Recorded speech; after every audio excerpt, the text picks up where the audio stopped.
జై సద్గురు బ్రహ్మమహారాజుకి జై. భద్రాద్రి రామశతకము కేవలాత్మ లక్షణం 90వ పద్యము. వసుధలో ననగదు వార్ధిలో మునగదు గాఢాగ్ని చేత దగ్ధంబుగాదు. గాలికి గూలదు కరముల జిక్కదు పాషాణములనైన పగిలిపోదు. వానకు దడియదు వడగండ్ల నవ్వదు యస్త్రశస్త్రంబుల హతముగాదు.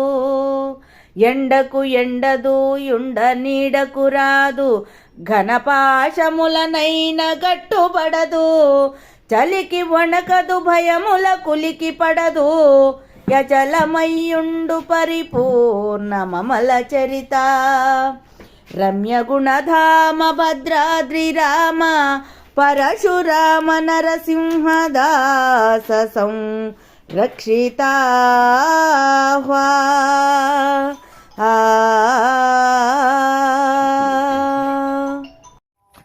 జై నిజ గురుభ్యో నమః. జై అమలాంబ సమేత అనుభవానందరాజ యోగేంద్ర ప్రభుస్వాముల వారి దివ్యచరణ రవిందములకు ద్వాదశి వందనములు సమర్పించుకొనుచు శ్రీమత్ పరశురామ నరసింహదాసు గారిచే విరచితంపైన భద్రాద్రి రామశతకం పరిపూర్ణ బోధలో కేవలాత్మ లక్షణమందు ఈరోజు మనం 90వ పద్యం ద్వాదశాక్షరిని తరచుచూ ఉన్నాం. ద్వాదశాక్షరి మంత్ర గోప్యాన్ని దృఢం చేసుకుంటూ ఉన్నాం. శిష్యునకు ఆ దృఢత్వాన్ని తెలియచేస్తూ ఉన్నారు గురుదేవులు. నాయనా శిష్య, ఈ పరిపూర్ణము అచలమై ఎలా ఉంటుందంటే శిష్య, వసుధలో ననుగదు వాటిలో మునగదు. ఇది భూమిలో అణుగుతుందా? అణిగే లక్షణం ఉందా పరిపూర్ణమునకు? మార్పు చెందనటువంటిది నాయన అది. ఈ పంచభూతములో ఒకటి అయినటువంటి ఈ భూమి అనే భూతంలో అడుగుతుందా అది? అలానే వాది సముద్రంలో మునుగుతుందా? జలంలో మునుగుతుందా అది? అయితే శిష్య, ఈ లక్షణములు అన్నీ కూడా ఆత్మకు జ్ఞాన మార్గమైనటువంటి వానిలో బోధించారు నాయన. అగ్ని చేత కాలదు, శస్త్రములతో ఛేదించబడదు, ఇవన్నీ జలముచే తడవదు అని ఆత్మకు కూడా చెప్పి ఉన్నారు నాయన. కానీ అది కాదు శిష్య. ఇక్కడ ఇది పరిపూర్ణ బోధ నాయన. ఋష్యాదుల నుంచి మనకు తైలధారగా గురు శిష్య న్యాయముగా అందినటువంటిది నాయన ఇది. అందుకే వసుధలో ననుగదు వార్ధిలో మునగదు గాఢాగ్ని చేత దగ్ధంబు కాదు. ఎంత అగ్ని అయినా ఆ దావాగ్ని ఏదైతే ఉన్నదో, గాఢాగ్ని ఏదైతే ఉన్నదో, ఆ అగ్ని చేత ఇది కాల్చబడదు శిష్య. ఇక గాలికి గూలదు కరముల చిక్కదు పాషాణములనైన పగిలిపోదు. ఎంత గాలి వీచినా కూలేందుకు అది వస్తువా? అది సర్వత్రా ఉండబడేటువంటిది. అందులో ఎంతో లేశమాత్రమైనటువంటి గాలికి కూలుతుందా అది? కరముల చిక్కదు, చిక్కేందుకు ఎలా అది? నీ చేతికి చిక్కుతుందా అది? చిక్కదు నాయన. కావాలంటే ప్రయత్నించి చూడు శిష్య. పాషాణములనైన పగిలిపోదు. పగిలిపోయేదానికి, దాన్ని పగలగొట్టేటువంటిది ఏ పాషాణం ఉన్నది శిష్య? ఏమీ లేని దానిని దేనితో ఛేదించగలవు? ఇంకా వానకు దడియదు వడగండ్ల నవ్వదు అస్త్రశస్త్రంబుల హతముగాదు. జోని కుంభవృష్టి వస్తున్నప్పటికీ కూడా దానిలో కురవవలసినదే కానీ అది తడవదు నాయన. మిగిలినటువంటివన్నీ తడుస్తాయి, కానీ అది తడవదు.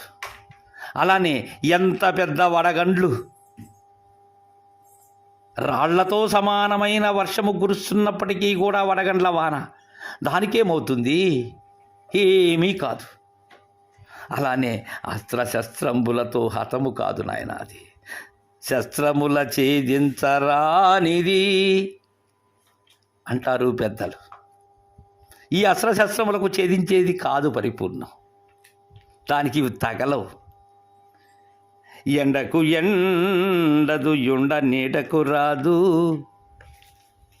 దావాలనంగా అగ్ని నడినెచ్చిన సూర్యుడు ఉండేటప్పుడు ఆ ప్రజ్వలమైనటువంటి ఆ కాంతి కిరణాల ధాటికి అదేమన్నా భయపడుతుందా? నువ్వు భయపడతావు. శీతోష్ణములకు నీ లక్షణం అది, కానీ దానికి శీతోష్ణములు ఉన్నవా? అవి ఎప్పుడూ ఏకప్రకారముగా ఉండబడేటువంటిది పరిపూర్ణం. అది ఎండగా ఉన్నది అని నీడకు వస్తుందా? రాదు. నీవే ఎండా నీడలు అనే ద్వంద్వముతో ఉన్నావు నాయన. ఘనపాశములనైన గట్టుబడదు.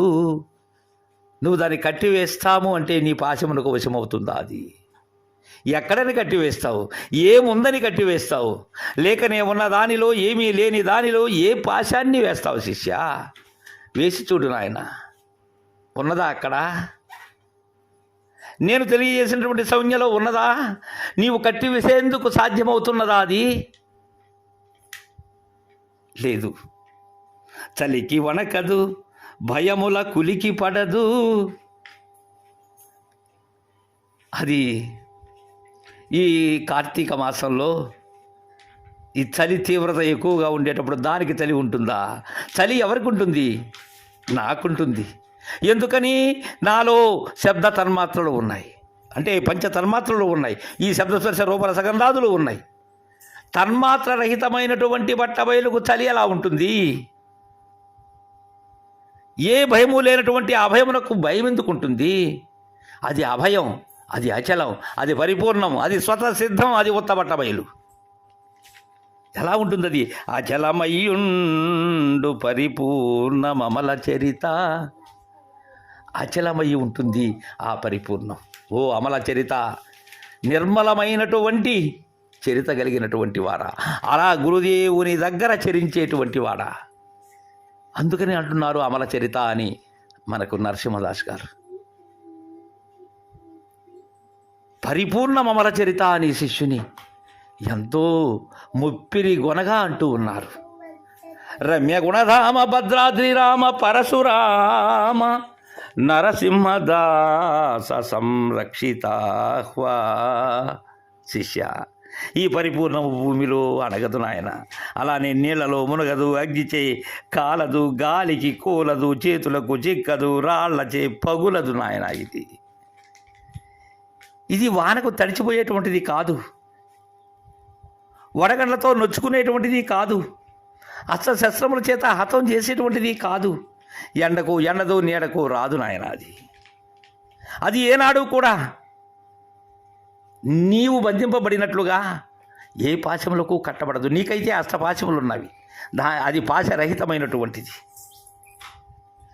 చలికి వణకదు, భయములకు ఉలికి పడదు అని మనకు ఆ ద్వాదశాక్షరిని తరచి తెలియజేస్తూ ఉన్నారు. అచల లక్షణాన్ని గురించి తరువాయి పద్యాన్ని రేపు ముచ్చరించుకుందాం. జై గురుదేవా.